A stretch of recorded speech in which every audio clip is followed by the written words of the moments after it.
पाकिस्तान के अंदर energy crisis का मसला है और बजाय रिसोर्सेज बढ़ाने के अवाम के बिल बढ़ा दिए गए हैं। दूसरी जानिब पड़ोसियों की बात करें तो वो बॉर्डर्स एरिया को भी जी इस्तेमाल करें, जो सहरा है, जो डेजर्ट है, उनको इस्तेमाल करके वहाँ पर सूरज से एनर्जी बनाएंगे, विंड से एनर्जी बनाएंगे। वो तो अपनी आवाम को डिलीवर कर रहे हैं, लेकिन हमारी आवाम कहाँ पर जी खड़ी है?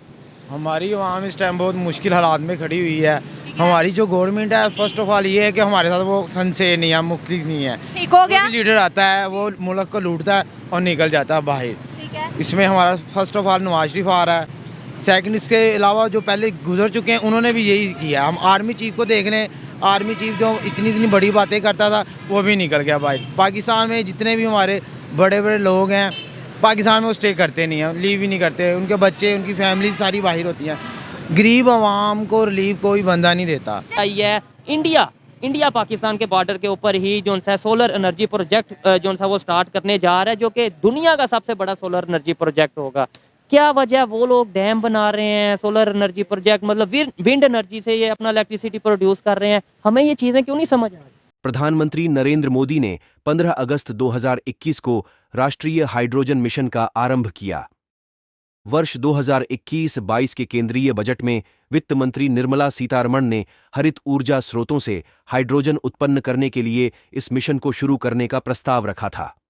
17 फरवरी 2022 को नवीन और नवीकरणीय ऊर्जा मंत्रालय ने हरित हाइड्रोजन के निर्माण किया।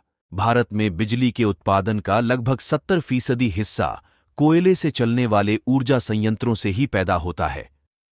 कोयले के प्राकृतिक भंडार सीमित हैं और एक अनुमान के मुताबिक लगभग 100-150 वर्षों के भीतर कोयला वैश्विक ऊर्जा पटल से अदृश्य हो जाएगा। ऐसे में हमें कोयले से अलग ग्रीन एनर्जी की ओर ज्यादा से ज्यादा ध्यान केंद्रित करना होगा। सौर ऊर्जा के रूप में यह भारत में ग्रीन एनर्जी में अपना योगदान देगा। सिंसियर लोग ही नहीं मिले हमारे मुल्क में, जो भी है पीछे जितने भी टाइम 76 ईयर गुजरे हैं, लेकिन कतन किसी को ये एहसास ही नहीं हुआ। वो लोग बेशुमार तरक्की कर चुके हैं, हर लिहाज सिंसियर है वो लोग, हर तरह से। वो जिस किस्म की भी वक्त के हिसाब को फैसिलिटीज चाहिए थी, वो एजुकेशन, हर तरह से वो फाइल आगे निकल चुके हैं। मैं 2004 में इंडिया गया हूँ। अच्छा, हाँ, इंडिया किस काम से, मतलब खैरियत से? मैच देखने गया। अच्छा, मैच देखने गए थे दिल्ली में। तो कैसे वहाँ के लोगों का एजुकेशन सिस्टम, वहाँ के ये हर तरह से वो बेहतरीन लोग हैं। ये आप 2004 की बात बता रहे हैं और आज 2023 में कितना वहाँ पे डेवलपमेंट होगी? 2004 में आप देखें कि उस वक्त ट्रेन अंडरग्राउंड बनी थी उनकी, तो यहाँ पे आम ट्रेन भी नहीं अच्छी है। ठीक है। वो हर तरह से सोलर सिस्टम पे, हर तरह से जितनी भी टेक्नोलॉजी है वो बेहतरीन है।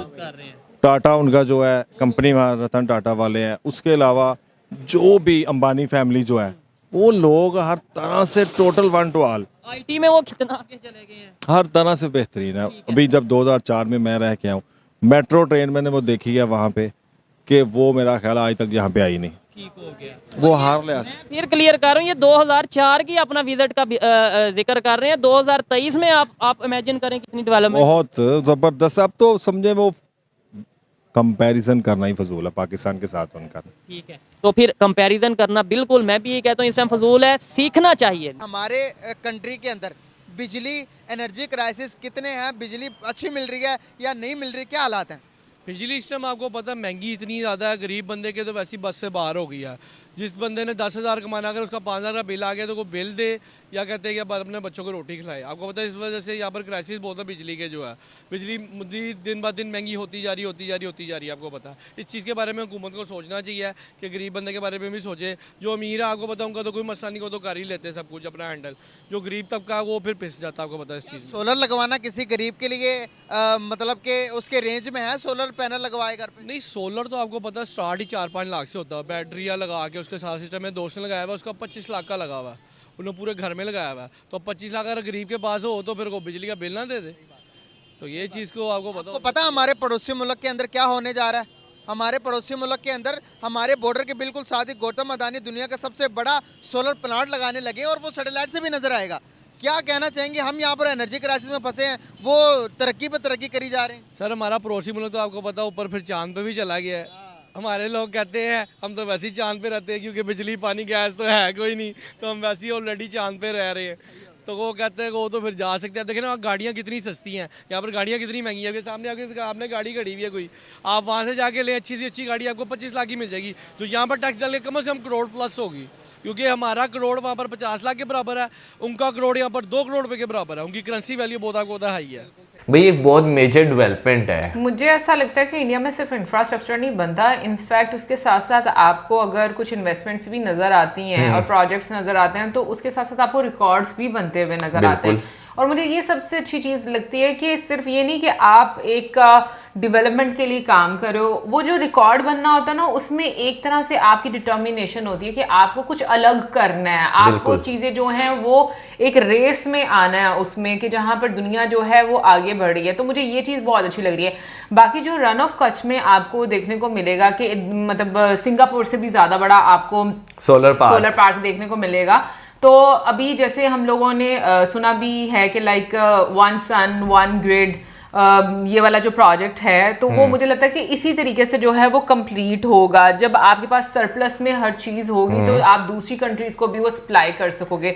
तो मुझे लगता है कि ये एक बहुत ही अच्छी बात है कि आप इस माध्यम से एक तो क्लाइमेट को नुकसान नहीं पहुंचाओगे और दूसरा ये कि आपके पास जो एनर्जी है वो ज़्यादा से ज़्यादा स्टोर रहेगी। भाई अभी ये जो हमने देखी है ना वीडियो सोलर पार्क की, अगर मैं बात करूं तो यहाँ पर मुझे वैसे इस चीज़ का पता नहीं कि जो कैपेसिटी बताई जाती है ये पर डे बताई जाती है या पर मंथ बताई जाती है, जो 27,700 मेगावाट्स है। ठीक है, तो अभी मैं जो है ना देख रहा था, कंपेयर कर रहा था, पाकिस्तान की जो है ना वो total I think per month की होती होगी जो कंजप्शन है वो 41,000 मेगावाट्स है। ठीक है, तो आप ये देखें 27,000, तो आप कह लें कि भाई आधे पाकिस्तान की जो है बिजली वो एक सोलर पार्क से बनाई जा रही है। और तुम इसमें देखो ना एरिया जो वो सिंगापुर से भी ज्यादा है, सिंगापुर से भी ज्यादा है। लेकिन इसमें देखें ना सोलर प्लांट के साथ साथ जो है आप वहां पर वो भी विंड्स प्लांट भी जो है वो टरबाइंस जो है वो भी इंस्टॉल की जा रही है ऑब्वियसली। लेकिन ये है कि एक तरह से जब आप इनिशिएटिव लेते हो, चीजें करते हो, तो ही आपकी जो डिमांड और सप्लाई वाली रेस है आप उसमें आना शुरू हो जाते हो। तो मुझे ये चीज अच्छी लगती है कि ज्यादा से ज्यादा इस साइड पर आया जाए बजाय उसके कि वही कन्वेंशनल तरीका जो है वो अपनाया जाए एनर्जी बनाने के लिए। आप डिफरेंट मीडियम यूज कर रहे हो जिससे क्लाइमेट जो है वो भी पोल्यूटेड नहीं होता। भाई देखें सबसे जरूरी चीज ये होती है कि आप जो है ना हमेशा सरप्लस में चीज पैदा करें। जब सरप्लस में अगर आप पे बिजली होगी, आप अपनी कंजप्शन के अलावा अगर दूसरे कंट्रीज को भेज दें तो भाई सबसे इसमें बड़ा बेनिफिट है आपकी कॉस्ट जो है जो लोकल कंजप्शन की है वो काफी ज्यादा कम हो जाती है। अगर सस्ता बिजली पानी गैस मिलती है तो भाई इंडस्ट्री भी जो है ना अट्रैक्ट होती है। एग्जैक्टली, मैं भी ये बात सोच रही थी कि फॉरेन जो इन्वेस्टमेंट है वो आपकी कंट्री में बहुत ज्यादा है। डेफिनेटली फिर वही बात है, सरप्लस में जब चीज होगी तो आप भी उसको यूटिलाइज अच्छे तरीके से कर सकोगे। फिर उसके अलावा हम लोग बात करेंगे भाई स्टेडियम की, जो मेघालय में बना है। एग्जैक्टली, फुटबॉल स्टेडियम जो हम लोगों ने देखा है, फुटबॉल स्टेडियम बहुत खूबसूरत है, 9500 लोगों की कैपेसिटी। इसके अलावा और भी बहुत ज्यादा उसके अंदर आपको एक्टिविटीज जो है वो देखने को मिलती है। भाई मुझे उसमें सबसे खूबसूरत जो चीज लगी है ना भाई उसकी लोकेशन। हाँ, और जैसे आपको धर्मशाला का जो है क्रिकेट स्टेडियम खूबसूरत लगता है ना, वैसे वो खूबसूरत लग रहा है। मैं यही बात कहने लगी थी कि लाइक जब पहाड़ों में आप जाते हो ना तो आपको अलग ही तरह की खूबसूरती जो है वो देखने को मिलती है। और आप जब ओपन एरिया में बैठकर फुटबॉल या फिर क्रिकेट मैच देखते हो ना तो मुझे लगता है आप ज्यादा इंजॉय करते हो ठंड के वेदर में। मेरा ख्याल है कि ऐसे माहौल में आपको ठंड भी जो है ना इतनी ज्यादा नहीं लगती होगी, क्योंकि वहां पे जो है ना मोमेंट्स इस तरह के चल रहे होते हैं ना कि आप उनको एंजॉय कर रहे होते हैं, मोमेंट्स चल रहे होते हैं। अभी क्या होगा, लेकिन हो सकता है वैसे जैसे हम लोगों ने देखा कि धर्मशाला में भी एक टिकट जो है वो लगाई जाती है कि लोग वहां पर आकर विजिट करते हैं। आपको यहाँ पर भी देखने को, क्योंकि ये भी एक सीनिक व्यू तो है ही। हो सकता है। फिर भाई उसके बाद हम लोगों ने देखा है भाई तेजू इंटरनेशनल एयरपोर्ट देखा है। तो कनेक्टिविटी नो डाउट बहुत ज़्यादा इंपॉर्टेंट है। सो मुझे लगता है कि जितने भी प्रोजेक्ट्स इन शॉर्ट हम लोगों ने देखे हैं, चाहे वो ट्रेन से रिलेटेड है, चाहे वो रोड इंफ्रास्ट्रक्चर की बात करें, चाहे वो ब्रिज बन रहे हैं, आई मीन सब अपनी अपनी जगह पर बहुत ही इंपॉर्टेंट है, क्योंकि सब एक कनेक्टिविटी एक रोजगार लेकर आ रहे हैं, लोगों की लाइफ में एक आसानी लेकर आ रहे हैं।